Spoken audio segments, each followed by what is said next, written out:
خوش آمدید بریک کے بعد. باسط صاحب، میری نظر میں بھارت کو تو کامیابی ہو گئی. امریکہ نے تحور رانا کو بھارت کے حوالے کر دیا، اب مقدمہ بھی چلے گا. آپ کی کیا توقعات ہیں؟ بھارت میں تو اس وقت کل چونکہ اس کا لینڈ کیا طیارہ انڈین ایئر فورس کا خاص طیارہ گیا ہوا تھا، وہ تو کل تو بہت پورا سارا دن جو بھارت کا ٹیلی ویژن چینلز تھے وہ یہی دکھاتے رہے. ہلچل مچی ہوئی تھی بھارت میں کہ جی بہت بڑی کامیابی ہمیں مل گئی اور اب ہم پاکستان کو ایکسپوز کریں گے کہ پاکستان کا کتنا بھیانک کردار رہا ہے ممبئی حملے. پاکستان کو تو فکسیشن ہے جی نا ان کی نا، پاکستان کے بغیر تو ایک دن نہیں گزرتا ان کا. اچھا، اب تحور حسین رانا نو ڈاؤٹ کہ پاکستان میں پیدا ہوا یہ شخص، لیکن پچھلے کئی سالوں سے یہ پاکستان سے باہر چلا گیا. اس کے پاس کینیڈین شہریت تھی اور شکاگو میں اپنا ایک بزنس رن کر رہا تھا میرے خیال میں، فرسٹ ورلڈ امیگریشن سروس، جو کہ ویزا فیسیلیٹیٹ کرتے ہیں، امیگریشن کے معاملات میں ہیلپ کرتے ہیں لوگوں کی. اور یہ جو کہ ایک اور ساتھی تھے ڈیوڈ ہیڈلی، جو کہ داؤد گیلانی جسے ہم جو وہی پاکستانی تھے، تو یہ دونوں دوست بھی رہے ہیں، ایک ساتھ پڑھتے بھی رہے ہیں شاید، تو ان کا کہیں آپس میں معاملات ہوئے. تو اب بھارت کا یہی کہنا ہے کہ جی ڈیوڈ ہیڈلی کو تو امریکہ میں سزا ہوگی، وہاں شکاگو میں ان پہ مقدمہ چلا، بلکہ ان کا مقدمہ 2009 میں ان کو گرفتار کیا گیا، دونوں کو، ڈیوڈ ہیڈلی کو بھی اور تحور رانا کو بھی. ان پہ الزامات یہ تھے کہ ایک تو ممبئی اٹیک کا تھا، یہ ضمنی تھا. دوسرا ان پہ الزام یہ تھا کہ جو کوپن ہیگن میں ایک اخبار نہیں تھا جس نے حضرت محمد صلی اللہ علیہ وسلم کے کارٹون چھاپے تھے، کہ جی وہ ان جرنلسٹ کو قتل کرنے کی سازش میں ملوث تھے دونوں. تو ایک مقدمہ ان پہ چلا اور 2011 میں if I'm not wrong تحور Rana کو جو ہے 14 سال کی قید ہو گئی، اور جو ڈیوڈ ہیڈلی تھا داؤد گیلانی، اس کو 35 سال کی سزا ہوئی. اس کو 35 سال کی سزا اس لیے ہوئی کہ اس نے پری بارگین کر لی. اس نے کہا کہ میں سب کچھ بتا دیتا ہوں آپ کو. تو اس نے تحور رانا کا پھر نام بھی لیا اور تحور رانا کو اس لیے پھر گرفتار بھی کیا گیا.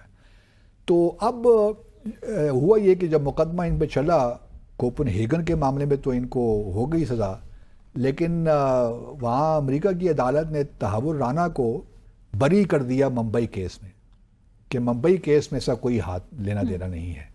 مطلب کوئی ہو سکتا ہے کچھ اس نے ہیلپ کی ہو، لیکن یہ کوئی براہ راست ملوث نہیں تھا ممبئی حملوں میں، تو اس کو ایکوئٹ کر دیا. بھارت کی حکومت نے کہا کہ جی یہ تو آپ نے ایکوئٹ کر دیا، لیکن ہمارے پاس تو بڑے شواہد موجود ہیں، تو ہم اس کو یہاں پہ مقدمہ اس پہ چلانا چاہتے ہیں. تو انہوں نے ایکسٹریڈیشن کی درخواست ڈال دی. اچھا، اس کو 14 سال کی جو قید ہوئی نا، تو پھر اس کو 2019 میں شاید ریلیز بھی کر دیا گیا. کووڈ آیا اس میں اور اس نے اپنے 6-7 سال اچھے طریقے سے گزارے بھی، تو اس کو رہا کر دیا گیا. پھر 2020 میں اس کو جب ایکسٹریڈیشن کی ریکویسٹ کی بھارت نے، تو اس کو دوبارہ گرفتار کر لیا گیا. اور اس کے بعد پروسیس چلا، حکومت نے کہہ دیا کہ جی ہم اس کو کرتے ہیں. بائیڈن کی حکومت تھی اس وقت کہ ایکسٹریڈائٹ کر، کیونکہ ان کی ایکسٹریڈیشن ٹریٹی تو ہے بھارت اور امریکہ کی. لیکن پھر اس نے درخواست ڈال دی کہ جی مجھے تو وہاں ٹارچر کریں گے، وہ تو پہلے ہی سے ہی مجھے مجرم بنا کے رکھے ہوئے ہیں، تو مجھے آپ وہاں پہ ٹرانسفر مت کیجیے، یہیں چلانا ہے مقدمہ تو چلا دیجیے دوبارہ. لیکن اب 3-4 دن پہلے جو چیف جسٹس ہیں امریکہ کے جان رابرٹس، انہوں نے فیصلہ دے دیا کہ نہیں اس کو ایکسٹریڈائٹ کریں. تو اسی کانٹیکس میں اب یہ ایکسٹریڈائٹ ہو گیا. اب یہ یہاں پہنچ گیا موصوف. اب 18 دنوں کا ریمانڈ آپ کہہ لیے مل گیا ہے نیشنل جو انویسٹیگیشن ایجنسی ہے بھارت کی. اب وہ پوچھ گچھ کریں گے، پھر چارج شیٹ بھی آ جائے گی سامنے، اور پھر مقدمہ چلے گا. مقدمہ کتنے عرصے چلتا ہے وی ڈو ناٹ نو. ممکن ہے کہ ہفتہ 2 ہفتے چلے اور اس کو سزا ہو جائے. یہاں میں یہ بات یہ کہنا چاہتا ہوں کیونکہ بڑا زبردست پروپیگنڈا ہونے جا رہا ہے. یہ تھیٹرکس جو ہے نا، بھارت سجائے گا اس کو لے کر، پاکستان کو سو کالڈ ایکسپوز کرنے کی کوشش کریں گے کہ پاکستان کے ہمارے ISI ملوث تھی، ہمارے لوگ ملوث ہیں، سو آن اینڈ سو فورتھ، جو بھارت کا نیریٹو ہے. میں یہ اس طرح بتانا چاہتا ہوں. اور ابھی بھی دیکھیں نا، مختلف ہم بلکہ پچھلے دنوں دیکھ رہے تھے جوائنٹ اسٹیٹمنٹس امریکہ اور بھارت کی، جو 13 فروری کو بھی، چونکہ اس کا اعلان جو ہے نا باقاعدہ 13 فروری کو ٹرمپ نے بھی کیا تھا، جو پریس کانفرنس کر رہے تھے وزیر اعظم مودی کے ساتھ، اگر آپ کو یاد ہو. وزیر اعظم مودی نے پریزیڈنٹ ٹرمپ کا شکریہ بھی ادا کیا تھا تحور رانا کے معاملے میں. اب ہمیں تو یہ دنیا جو بھی کچھ جوائنٹ اسٹیٹمنٹس آتی ہیں بھارت کی امریکہ کے ساتھ آئے یا کسی اور ملک کے ساتھ آ جائے تو اس میں یہ لکھا ہوتا ہے کہ جی ممبئی اٹیک ٹرائل جو پاکستان میں چل رہا ہے اس کو ایکسپیڈائٹ کریں آپ، وہ اور جن لوگوں نے ممبئی اٹیک کیا تھا اس پہ آپ جو ہے ان کو سزا دیجیے ان کو۔ اب کون دنیا کو بتائے، ہمارے نیریٹو میں تھوڑی سی کمزوریاں، حالانکہ کلبھوشن جادو ہمارے پاس پڑا ہوا ہے کتنے سالوں سے، لیکن ممبئی اٹیک پہ بھی ہماری کمزوری ہے کہ اپنا نیریٹو صحیح جو حقائق ہیں دنیا کے سامنے رکھتے نہیں ہیں۔ میں صرف اتنا بتانا چاہتا ہوں کہ اجمل قصاب جو تھا جو کہ واحد 10 ٹیررسٹ تھے نا بقول بھارت کے، اس میں سے ایک زندہ حالت میں پکڑا گیا تھا، واحد اجمل قصاب تھا۔ اجمل قصاب کے بارے میں بھی لوگوں کو شک و شبہات ہیں کہ آیا وہ پاکستانی تھا نہیں تھا، کیونکہ جب وہ ہاسپٹل میں اپنے کرٹیکلی انجرڈ بیڈ پہ موجود تھا تو وہ بھگوان بھگوان کہہ رہا تھا، یا بھگوان یا بھگوان۔ تو اب اس سے بھی لوگوں کو خدشات ہوئے کہ یار واقعی یہ پاکستانی تھا یا مسلمان تھا، کیا تھا اس کا، لیکن چلیے ہم تھوڑی دیر کے لیے مان لیتے ہیں کہ وہ پاکستانی تھا۔ اچھا یہ ہوا کہ اس پہ مقدمہ چلا اور اس دوران پاکستان نے، چونکہ ہم ممبئی اٹیک ٹرائل یہاں پاکستان میں چل رہا تھا نا، تو ہماری خواہش یہ تھی کہ ہم وٹنسز کو، کیونکہ کرائم سین بھارت میں ہے، ٹرائل چل رہا ہے پاکستان میں، ہم نے 7 بندوں کو یہاں گرفتار کیا بھارت کے کہنے پہ، تو کہ یہ 7 لوگ انوالوڈ تھے۔ اچھا ہم نے کہا کہ جی ان بندوں کو آپ بھجوائیے، یہاں عدالت میں آئیں بیان دیں، لیکن بھارت نے وہ انکار کر دیا۔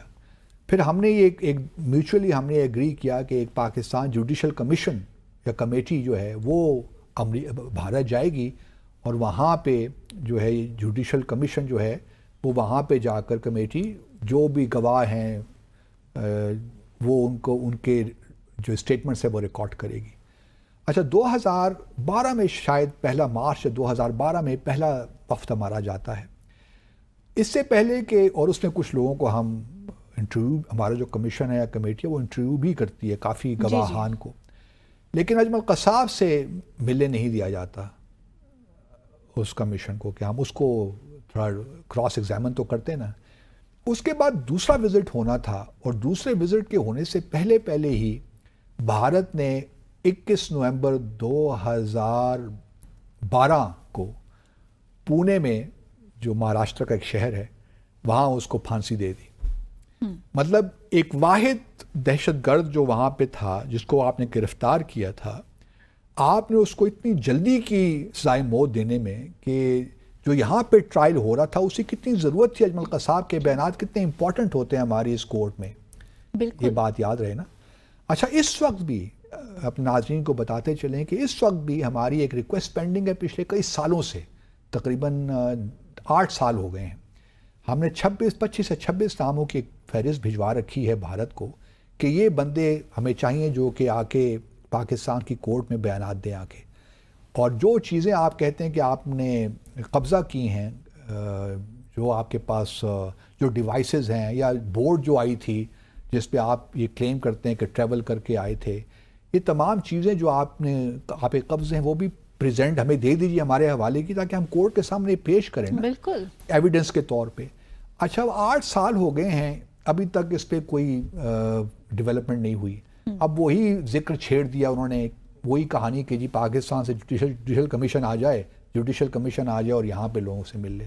چلیں وہ بھی ہو جائے گا، لیکن سوال یہ پیدا ہوتا ہے کہ پاکستان کی جانب سے تو کوئی دیر نہیں ہے، ہم تو چاہتے ہیں کہ یہ مقدمہ جتنی جلد ہو اتنی جلدی کمپلیٹ ہو، تاکہ ایک ہمارے تو ایک اریٹنٹ ہے نا دور ہو جائے، لیکن بھارت یہ قطعاً نہیں چاہتا کہ یہ اریٹنٹ دور ہو، کیونکہ اس کو تو ایک موقع ملا ہوا ہے نا کہ دہشت گردی کے معاملے میں پاکستان کو ہیمر کرتا رہے، اس کو ایک اچھا ٹاکنگ پوائنٹ ملا ہوا ہے، وہ کیوں اس سے چھٹکارا حاصل کرنا چاہے گا؟ کیونکہ وہ کشمیر پہ ہم سے بات نہیں کرنا چاہتا، وہ یہی تصور دنیا کو دینا چاہتا ہے کیونکہ یہ بھارت پاکستان دہشت گردی میں ملوث ہے۔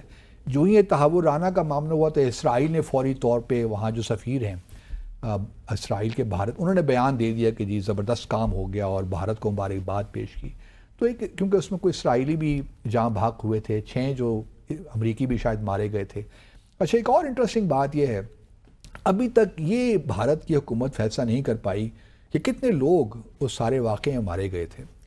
اگر آپ کچھ اکاؤنٹس پڑھیے تو اس میں 164 کہتے ہیں کچھ اور اکاؤنٹ آج کل جو اکاؤنٹس چل رہے ہیں 166 ہیں. اجے بسیریا جو کہ بھارت کے پاکستان میں ہائی کمشنر رہے ہیں، ان کی کتاب پڑھی ہے، ان میں انہوں نے نمبر دیا ہے 175 کا. تو سمجھ نہیں آتی کہ چلیے کہ کتنے لوگ اس میں ہلاک ہوئے. بٹ بہرحال ایک واقعہ تو ہوا. لیکن ساتھ ساتھ یہ بھی دیکھیے کہ یہ ہم نہیں، ایک جرمن انویسٹیگیٹو جرنلسٹ ہے ایلیس ڈیوڈسن، اس کی اگر آپ کتاب پڑھیے دا بیٹریل آف انڈیا، اس میں ہمیں وہ شواہد کے ساتھ یہ بتاتے ہیں وہ جرنلسٹ کہ یہ فالس فلیگ آپریشن تھا. یہاں تک وہ کہتے ہیں. بڑی ضخیم کتاب ہے. اگر آپ اس کو شروع سے لے کر آخر تک پڑھیں تو اس میں وہ چیزیں ایسی ایسی سامنے لاتے ہیں، بندہ حیران رہ جاتا ہے جی کہ یہ کس طرح یہ ہو گیا. تو ان کی کتاب جو ہے اگر آپ پڑھیں تو آپ کو یہی ہوتا ہے کہ جی امریکہ نے خود ہی، بھارت نے خود ہی یہ کروا دیا. اور انٹرسٹنگ بات یہ ہے کہ جب یہ واقعہ ہو رہا تھا تو ہمارے اس وقت کے جو فارن منسٹر شاہ محمود قریشی صاحب پیپلز پارٹی کی حکومت میں، جی وہ اس وقت بھارت کے دورے پہ تھے. اور جس رات یہ واقعہ شروع ہوا 9 بجے، اس رات ایک پروپوزل تھی کہ مکھرجی صاحب، پرناب مکھرجی صاحب فارن منسٹر تھے اس وقت، کہ وہ ڈنر کر لیں پاکستان کے فارن منسٹر کا، جو کہ روایتی ہوتا ہے. لیکن وہ اس رات انہوں نے کرنے سے انکار کر دیا. تو کچھ لوگوں نے یہ بھی انٹرپریٹ کیا کہ ان کو پتہ تھا کہ 9 بجے یہ کچھ ہونا ہے، 9 بجے سے، تو اس وجہ سے تھوڑا سا انہوں نے ہاتھ کھینچ لیا. پھر باہر انہوں نے ان کو کہا جی کہ اب آپ یہاں سے جائیے، کیونکہ شاہ محمود قریشی صاحب نے اپنا دورہ جاری رکھنے کی کوشش کی. تو وہ they found it somewhat bizarre the Indian government. تو انہوں نے ان سے پھر ریکویسٹ کی کہ جی آپ کو ہم یہاں سے ریکویسٹ کرتے ہیں کہ آپ یہاں سے نکل جائیے، دورہ اپنا ختم کیجیے اور چل جائیے. تو بہرحال اس کے پیچھے بہت سی کہانیاں ہیں. اب تحور رانا یہاں پہ ہے، اس کو سزائے موت ہوتی ہے، عمر قید سزا ہوتی ہے، وی ڈو ناٹ نو. لیکن لگتا یہی ہے کہ جب تک بھارت چاہے گا اس کو استعمال کرے گا اور لمبی گیم کھیلے گا.